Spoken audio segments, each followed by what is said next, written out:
you were a great leader in that team, and you guys ended up putting together not only some solid cases, and if you can believe this, I mean, the internet has really changed, and YouTube has changed the dynamics of how people see law enforcement Right. and the lies that they can say about us. I mean, I've got people out there that says, I worked 17 years on the job, and then I was let go, and and all these other things and this craziness. It's like, and you can't, if you respond to it, it's like, okay, you're stooping to their level, right? So it's almost like the Right. street Right. where they just lie, they lie, they lie, they lie, they lie, and you can't Hmm. do anything about it. So me, you've known me a long time.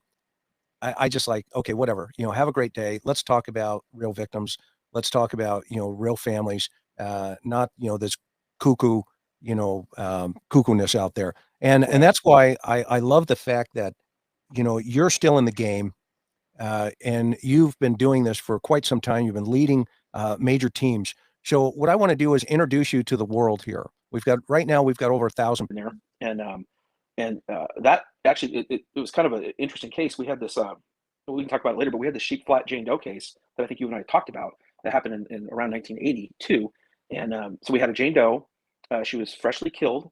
What they do, and it doesn't really apply to anything as a whole, i.e., the victim or anything. They just use it as a platform to almost listen to themselves. And then there's Hmm. these real serious folks, retired, doctors, lawyers, psychologists, cops, judges, DAs, nurses. I mean, they're teachers, and that's my community here in terms of the interview room community. I mean, if you look over at our chat over here, I mean, these are really smart people, Oh, and without a doubt. and we love them. I mean, we absolutely love them, and because the number one rule, you and I both know, cops don't really solve crimes, do they? No, No. not often. No. Where's it come from, right? But Eh, yeah, it comes from that tip. It comes from some piece of evidence that a scientist analyzes and whatever. Yeah, and it's funny that you say that because I think I'm the first person at the sheriff's office to ever start. I had an account with Web Sleuths. I don't know if you ever heard of that group, but it's Oh like yeah, a forum. And so I yeah. posted stuff on there because they had a whole thread going about that Jane Doe case that I was talking about. Hmm. And so they were on there, and they had glommed on, and I don't blame them. They glommed onto old information that had been released in press releases years ago.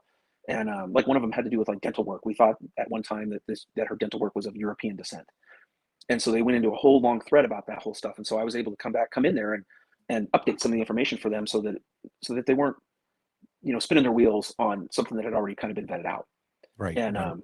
I Quickly. and explain the evidence and stuff like that. And so I think it's great. And I think that agencies that interact with the public in this forum or any other outreach process, through the internet or anything like that, Facebook, they're light years ahead of some of these other agencies that still are saying, no, no comment, we're not talking to the press, and we're not going to talk about this case in the public, and make a big mistake, in my opinion.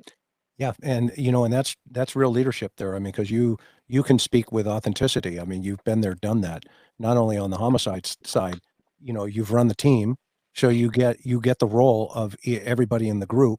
Hmm. And I tell people all the time, and I've told agencies many, many times in classes that I've had the privilege to help, where you just go, okay. Rule number one is don't let the chief go in any press conference until it's over. Okay, period. Because, when I interviewed Dodd, Wesley Allen Dodd, one of the things he told me is one of the first things he did is with one of his victims, he took him back to the house, and then he turned the TV on to see what the press coverage was. And the agency at the time came out and said, yeah, we're searching over here, yada, yada. We're over here. We're over here. And so what did he do? He went the opposite direction